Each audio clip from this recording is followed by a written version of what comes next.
एक सारांश एक पुस्तक का आपके साथ शेयर करना चाहूंगा। आपने 7 habits of highly effective people जो पुस्तक आपने शायद पढ़ा होगा, स्टीफन कॉवी जो सबसे बड़े माने जाने वाले मैनेजमेंट गुरु थे, उन्होंने यह पुस्तक लिखा है। Considered to be the most famous management book ever written.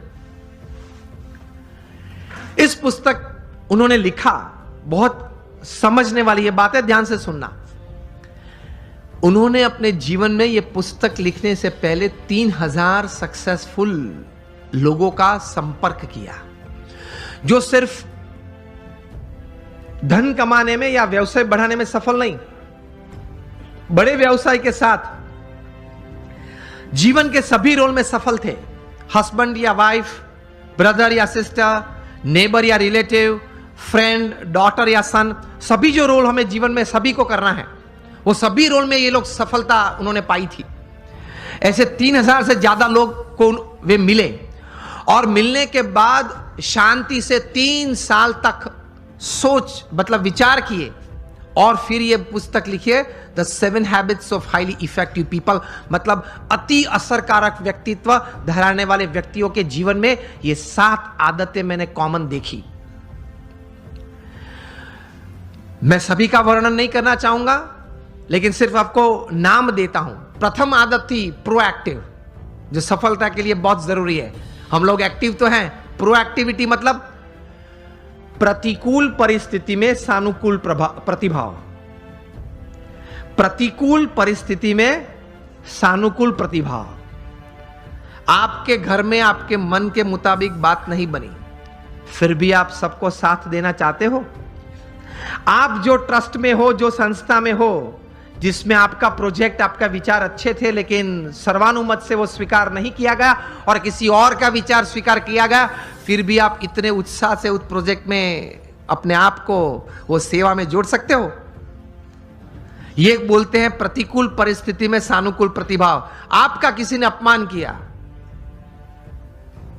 फिर उस वक्त आप स्थिर रह सकते हो। ये सफलता के लिए बहुत जरूरी है। कोई बड़ी आपत्ति आपके जीवन में आ गई, a setback, a failure is part of life, लेकिन उस वक्त आप स्थिर रहे। आपने जो विचार या उस वक्त जो एक्शंस बताए वो नीति नियम के अनुसार थे या गैर रीति में आप चले गए। प्रतिकूल परिस्थिति में सानुकूल प्रतिभाव। किसी ने चांटा मारा, फिर भी आप हंस रहे, हंस सकते हैं। To keep yourself stable is the first important aspect. प्रतिकूल परिस्थिति में सानुकूल प्रतिभाव। दूसरी बात लिखते हैं, begin with the end in mind. जो भी आप करना चाहते हैं तो उसका अंतिम परिणाम आप क्या चाहते हैं वो आप अभी से सोच लें, और अंतिम नतीजा शायद क्या भी आ सकता है वो भी आप तैयार कर लें। तीसरी बात लिखिए, putting first things first, priority. चौथी बात लिखिए, थिंक विन विन। आप भी जीते, मैं भी जीतूं। आप भी पैसा कमाए, मैं भी कमाऊं। आप भी सुखी हो, मैं भी सुखी हूं। क्योंकि ये नेट का जमाना है, एज ऑफ इंफॉर्मेशन है, क्वालिटी कंट्रोल का जमाना है। आप किसी व्यक्ति या किसी कलीग के साथ 1 बार 2 बार चीटिंग कर पाओगे, तीसरी और चौथी बार नहीं। यस और नो? Think win win. मैं जिसके साथ धंधा करता हूं वो भी जीते, मैं भी जीतूं। वो भी सुखी हो, मैं भी सुखी हूं, दोनों कमाए। 5वीं बात लिखी थी, seek first to understand and then to be understood. ये मिलियनर यूथ समृद्ध जीवन के लिए ये आदत बहुत जरूरी है। Seek first to understand and then to be understood. आप पहले वो व्यक्ति को समझने का प्रयत्न करें, फिर वो व्यक्ति मुझे समझे, ऐसी अपेक्षा रखे। हमारी बात ये होती है कि देख तू मेरा सुन, पहले तू मेरी बात सुन। ये स्टीफन कॉवी लिखते हैं, ये 3000 सक्सेसफुल पीपल के जीवन में ये आदत थी। पहले वे सामने वाले व्यक्ति को शांति से सुनते थे। कभी हम सुनते हैं तो उसके पीछे हमारा विचार ये रहता है कि इसको उत्तर क्या दूं। उत्तर देने के लिए मत सुनना। स्टीफन कॉवी लिखते हैं, एम्फैटिक लिसनिंग, समझने के लिए सुनना।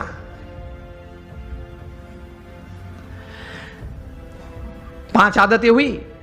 6th लिखते हैं, सिनर्जी, एनर्जी तो हम सब समझते हैं, मतलब आगे ऐसा लगता है सिनर्जी, मतलब दो या दो से ज्यादा व्यक्ति जब साथ में आते हैं, कुछ काम करने का निर्णय लेते हैं, काम करना शुरू करते हैं, मतभेद हो जाते हैं, कभी मनभेद भी हो जाते हैं, फिर भी साथ रहने का निश्चय करते हैं, साथ रहते हैं और चर्चा करते हैं, कॉमन मिनिमम प्रोग्राम डिसाइड करते हैं, कॉमन मिनिमम प्रोग्राम के लिए अपनी एनर्जी रिसोर्सेज अंदर डालते हैं, एक परिणाम पैदा करते हैं और परिणाम का आनंद लेते हैं, उसी आनंद में दूसरा काम करने का तैयार करते हैं, उसको सिनर्जी बोलते हैं।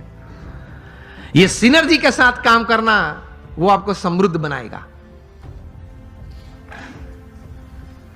लेकिन हमारी विचारधारा और आदत ऐसी है, 1 Indian equal to 3 Japanese.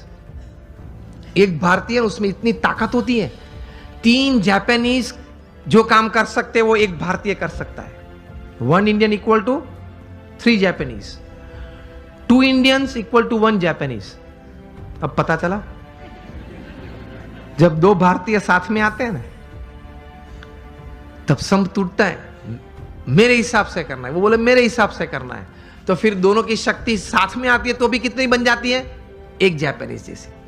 And 3 Indians equal to 0। 3 साथ में आ जाते हैं तो 0 बन जाता है। मुझे तो अभी कहा गया कि सब यहां जो आपकी टीम है जीतो की और ये ऑर्गेनाइजेशन के, सब कई बार बात करते थे, सब जब पीछे बैठे थे, बहुत सम से एक बहुत अच्छी टीम बनी है और बहुत अच्छा कार्य कर रहे हैं। बोल रहे थे कि सब यहां देने आए हैं, निस्वार्थ भाव से सेवा करने आए हैं। तो ये एक भावना है, तो ही इतना बड़ा काम होता है, वरना कैसे होता है। और 7th हैबिट लिखते हैं, शार्पन योर सॉ। मतलब आपको अगर if you want to cut a tree by a saw, तो you have to sharpen it. तो your saw, your physical saw, you have to keep exercises, mental saw, you have to keep good reading and thinking good, your emotional saw, that is you have to have the right type of feelings, and your spiritual saw. इसमें Stephen Covey लिखते हैं कि connect with your creator through prayers every day.